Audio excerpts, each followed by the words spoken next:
পাশ হচ্ছে না অন্তর্বর্তী সরকারের সময় জারি করা সব অধ্যাদেশ। চ্যানেল আইকে আইনমন্ত্রী মোহাম্মদ আসাদুজ্জামান বলেছেন, উত্থাপিত ১৩৩টি অধ্যাদেশ সংসদে বিশেষ কমিটিতে যাচাই বাছাইয়ের পর সংসদে আলোচনা করে সিদ্ধান্ত নেওয়া হবে। তিনি বলেন, আবেগ দিয়ে নয়, বরং সাংবিধানিক এবং আইনি ভিত্তির উপর জুলাই সনদের ব্যাপারে সিদ্ধান্ত নেবে সরকার। সংসদের প্রথম অধিবেশনেই বিরোধী দল জুলাই সনদ লঙ্ঘন করেছে বলেও মনে করেন আইনমন্ত্রী। আরও জানাচ্ছেন সহকর্মী চকর মালিথা। বৃহস্পতিবার সংসদের প্রথম অধিবেশনে শোক প্রস্তাব এবং মোনাজাতের পর অন্তর্বর্তী সরকারের সময় জারি করা অধ্যাদেশ সংসদে উপস্থাপন করেন আইনমন্ত্রী মোহাম্মদ আসাদুজ্জামান। গণভোট অধ্যাদেশ ২০২৫, জুলাই গণঅভ্যুত্থান সুরক্ষা ও দায় নির্ধারণ অধ্যাদেশ ২০২৬। অধ্যাদেশগুলো ৩০ দিনের মধ্যে পাশ না হলে এর কার্যকারিতা থাকবে না। এই ১৩৩টি অধ্যাদেশের সবগুলোই কি পাশ হবে, এমন প্রশ্নে আইনমন্ত্রী মোহাম্মদ আসাদুজ্জামানের মুখোমুখি চ্যানেল আই। আমাদের সংসদের যে ট্রেডিশন, এটা কিন্তু ল না। উপস্থাপনের পরে একটা বিশেষ কমিটিতে এটা আমরা রেফার করি। সেই বিশেষ কমিটি অর্ডিন্যান্সগুলো যাচাই করে তাদের একটা সুপারিশ দেবেন।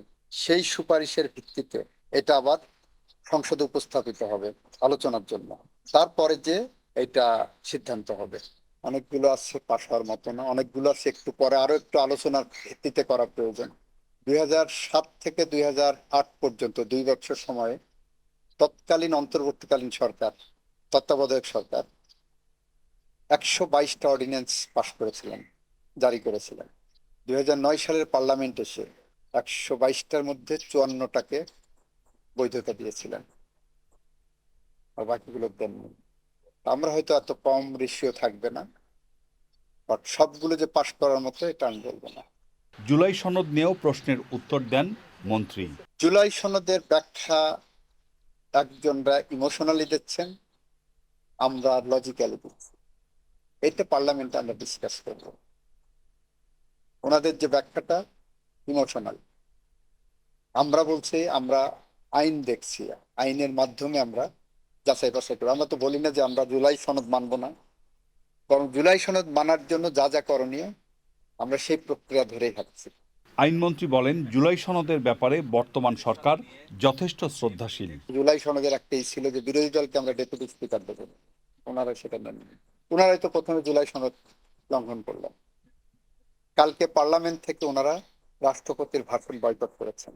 এটা করতেই পারেন।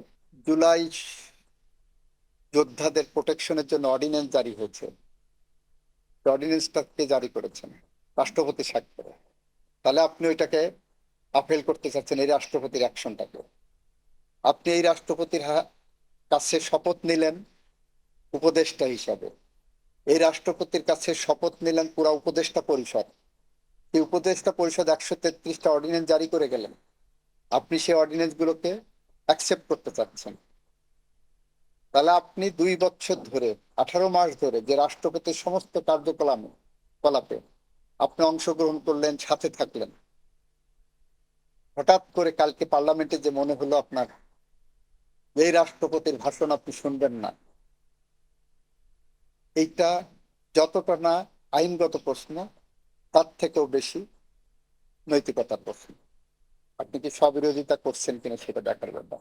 আইনমন্ত্রী মনে করেন, শুধু জুলাই সনদ নয়, যে কোনো ব্যাপারে সাংবিধানিকভাবে সিদ্ধান্ত নেবে সরকার। আমাদের সামনে মুক্তিযুদ্ধের চেতনা। চকর মালিথা, চ্যানেল আই, ঢাকা। বিকাশ পেমেন্টে ১০,০০০ টাকার বেশি অফার। শপিং চলছে তো।